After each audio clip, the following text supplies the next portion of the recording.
This is Two Teachers Chat with your hosts, Brenda McCrate and Peggy Wilbur. Well, hi, Peggy. How are you doing? Hey, Brenda. How are you? I'm well, thank you. So, the question came up as we were talking, how many directions can students actually follow? And, some days it feels like half of one, but it really does have to do with age.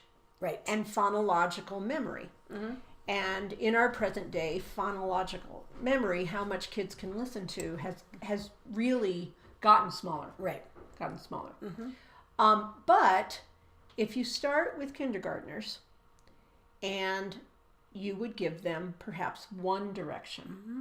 So you might say... In your adult voice.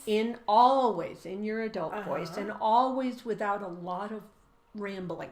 Mm-hmm. So it's... Go stand next to your chair.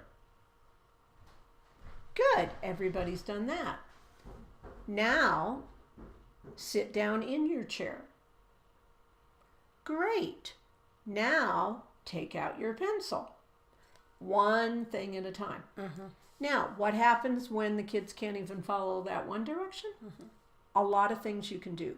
My biggest go-to is making them repeat it. Mm-hmm. So I will say, go to your desk. Point to them. They say, go to my desk. Mm-hmm. I say, do it. Sit in your chair. They repeat it. Then I say, do it. Mm-hmm. And it takes a while. But eventually they can do 2.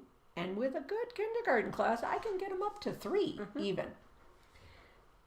2nd grade, 3rd grade, 4th grade should be able to do 2 or 3. I still start them back at 1 in the beginning of the year, but eventually they get there. One other thing I do is I give them a word to start. So it might start as simply as, do not move until I say go. And then I give them the 2 directions or the 3 directions, and then I say go. Mm-hmm. A fun thing that I've done is to make a game out of it, make a magic word or a code word. Mm-hmm. And it's usually a vocabulary word like hypothesis in 5th grade when we're studying science, or habitat in 2nd grade, or some science or social studies word I'm trying to get them to think about and use. And that will be our code word. So it would be, here are your 3 directions. You're going to go to your seat, get your pencil out, and put your name on the paper that's there. Habitat! And everybody would walk off and do it. It's important, though, to use that short, concise directions. And the other piece is, if you're going to give a whole bunch of directions and you need them all done, write them on a piece of chart paper first and hang them on the board, because that visual will help a lot of kids. You can go through the whole list, but then they will know they can look up or put it on the board, whichever's easier. And even simple things like turning to page 281. I am an auditory person, so to me, page 281, I got it, no problem. But I had kids 3, 4, 6 times irritating me by asking, what page is it? What page is it? What page is it? I started writing it on the board. And if I didn't point to it, some other child would. Right. And pretty soon my whole class knew. I don't remember. If I don't remember what she said, I look up on the board. There's page 281, big as life. I can find the page. Yeah. And sometimes we just don't feel like we have the time to take that 3 seconds to write that up on the board. And you know what? It'll take a lot more seconds than when you're repeating yourself. Absolutely. So get them to repeat it. Put it up visually if possible, especially if it's a lot, like 4th, 5th grade high school where you've got lots of directions.